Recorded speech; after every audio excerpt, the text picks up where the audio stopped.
تجھ سا کوئی نہیں ہے عقیدہ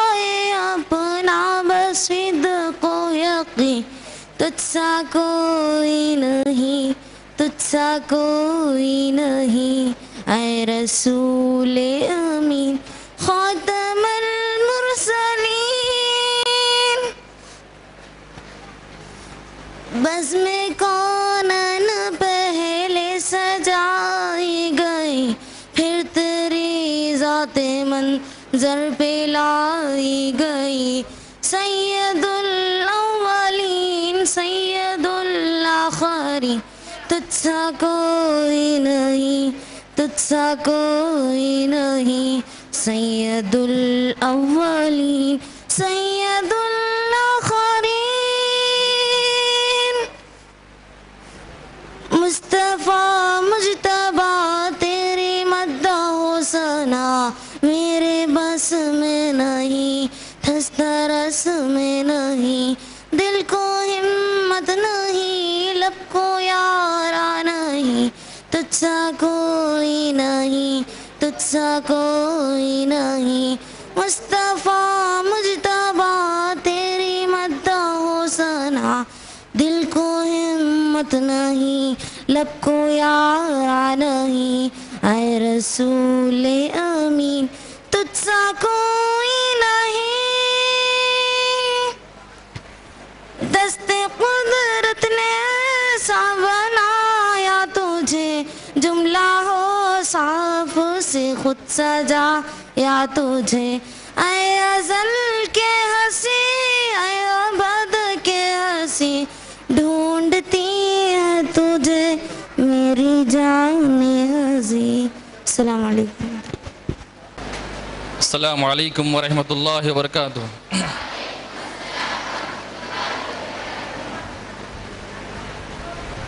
ہمارے لیے یہ بڑی خوشی اور مسرت کی بات ہے کہ ہمارے درمیان ایک عالمگیر شخصیت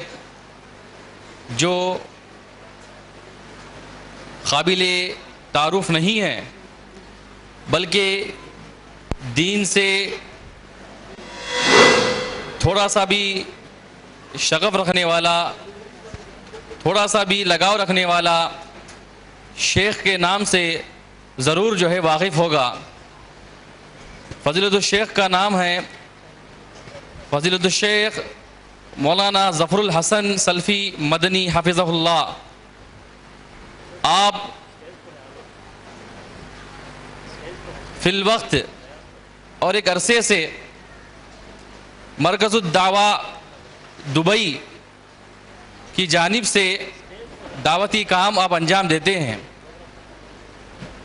اور ہندوستان کے کئی چھوٹے بڑے گاؤں میں ہر سال آپ کی وعظ و نصیحت ہوتی ہے, آپ کے بیانات و خطابات ہوتے ہیں.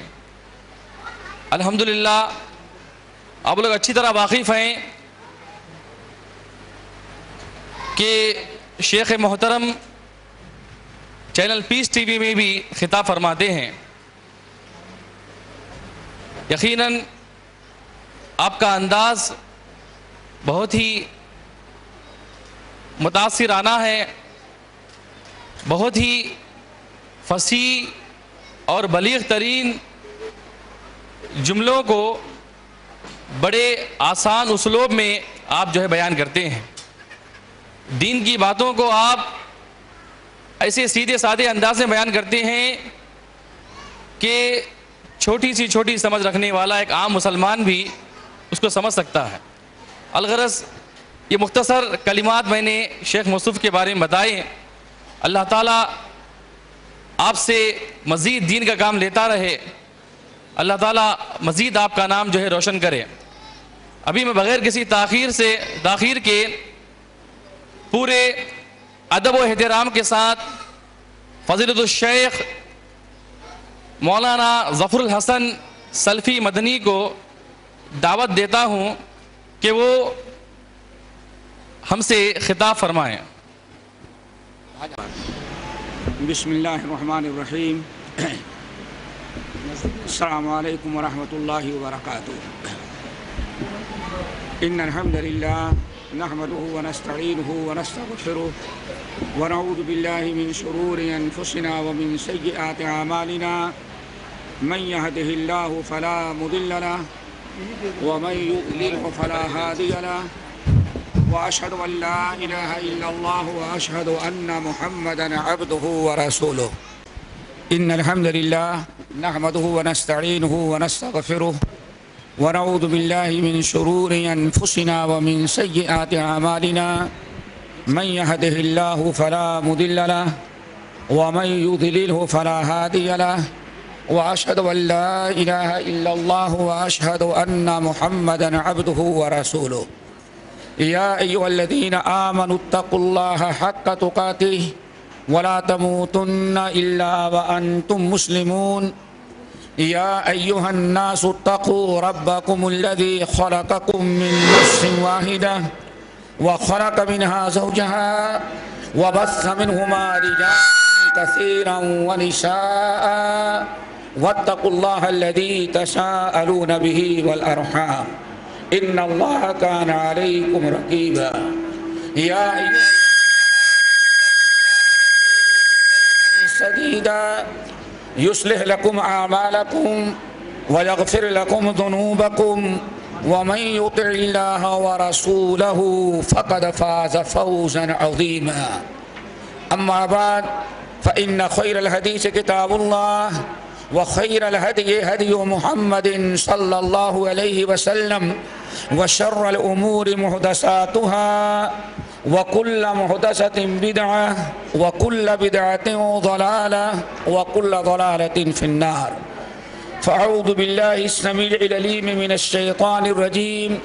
بسم الله الرحمن الرحيم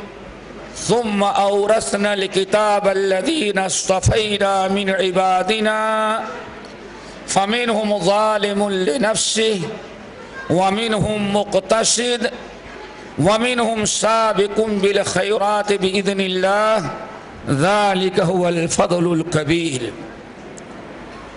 علماء کرام، صدر اجلاس، دینی ماں اور بہنوں، ساری معلمات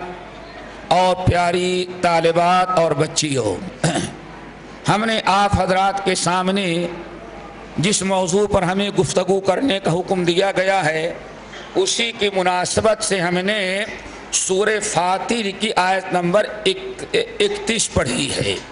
ثم اورثنا الکتاب الذین اصطفینا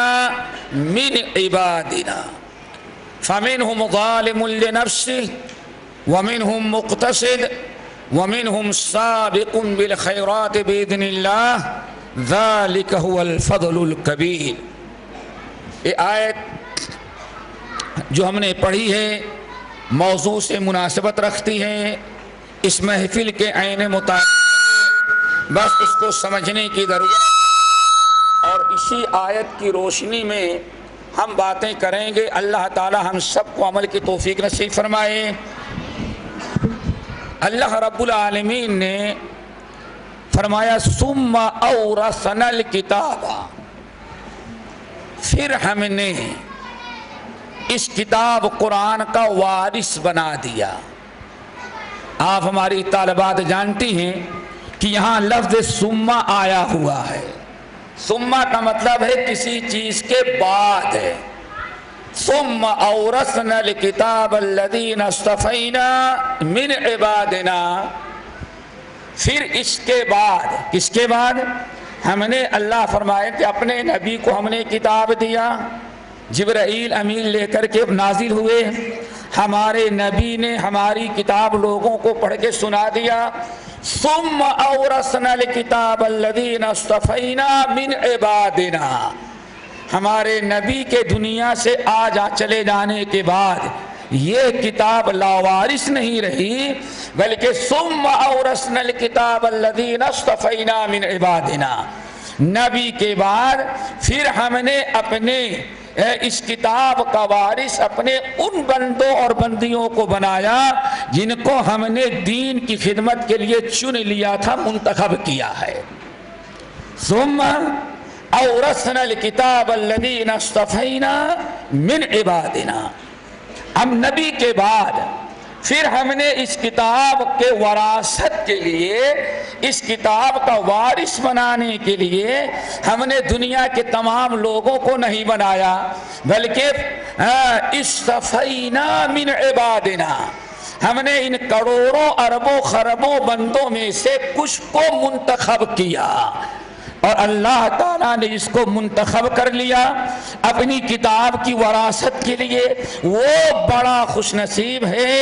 اور جس کی اولاد کو اللہ تعالیٰ نے اپنی کتاب کی وراثت کے لیے چن لیا، وہ ماں باپ بھی بڑے خوش نصیب ہیں۔ اللہ رب العالمین نے پھر آگے ارشاد فرمایا، ہم نے جن کو کتاب کا وارث بنایا، وارث بنانے والوں میں بھی 3 قسم کے لوگ ہو گئے، وہ بھی سب یکساں نہیں ہے، وہ بھی 3 قسم کے ہیں۔ رب العالمین نے فرمایا فَمِنْهُمْ ظَالِمٌ لِنَفْسِهِ، ان میں تو کچھ ایسے ہیں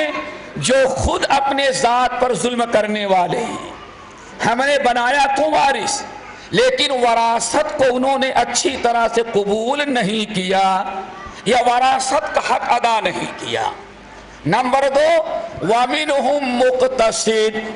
اور ان میں کتنے ایسے ہیں جو بیچ کے ہیں، بیچ والے لوگ ہیں۔ ہم نے وراثت تو ان کو وارث بنایا، وراثت ان کو ملی، لیکن بہت زیادہ وراثت سے فائدہ نہ اٹھایا۔ لیکن تیسری قسم کے لوگ جو ہیں، تیسرے قسم کے بندے ہمارے، رب العالمین نے فرمایا وَمِنْهُمْ سَابِقٌ بِالْخَيْرَاتِ بِإِذْنِ اللَّهِ، اور جن بندوں کو ہم نے وارث بنایا ان میں ایک بڑا طبقہ ایسا ہے کہ اللہ کی توفیق سے وہ نیک کاموں میں بہت ہی زیادہ سبقت کر ڈالے، اور سبقت کر جانے کے بعد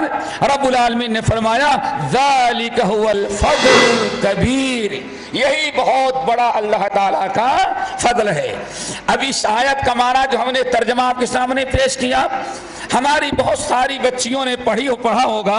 اور استاد نے صحیح بخاری اور مسلم کی حدیث ان کو سنائی ہوگی، جس سے مزید وضاحت ہو جاتی ہے۔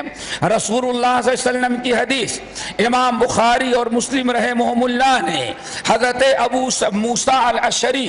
رضی اللہ تعالیٰ عنہ سے نقل کیا کہ نبی علیہ السلام نے فرمایا مثل ما بعثنی اللہ بہ من الہدی والعلم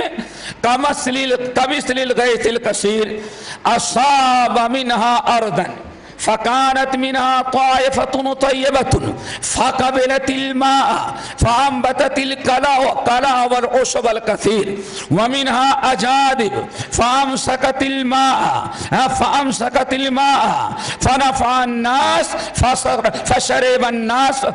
الناس فسقوا وزرعوا، ومنها كيآن لا تمسک ماء ولا تنبت قلعا۔ نبی علیہ السلام نے اس طویل حدیث کے اندر ایک بڑی پیاری تشبیہ دی، فرمایا اے لوگو مثل ما بعثنی اللہ بہ من الہدی والعلم، اللہ نے ہمیں جو علم لے کر کے بھیجا ہے، اللہ تعالیٰ نے اپنے نبی کو جو علم لے کر کے بھیجا وہ کتاب و سنت کا علم تھا۔ یہی آپ حضرات کو ہم سمجھانا چاہتے ہیں۔ نبی علیہ السلام فرماتے ہیں مثل ما بعثنی اللہ بہ من الہدی والعلم، اللہ نے ہمیں جو علم لے کر کے بھیجا ہے لوگوں اس کی مثال کیسی ہے؟ نبی علیہ السلام نے مثال دے کر کے سمجھایا، فرمایا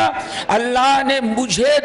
جو علم ہے کتاب و سنت کا لے کر کے بھیجا ہے دنیا میں، اس کی مثال ایسی ہے کمثل الغیث الکثیر،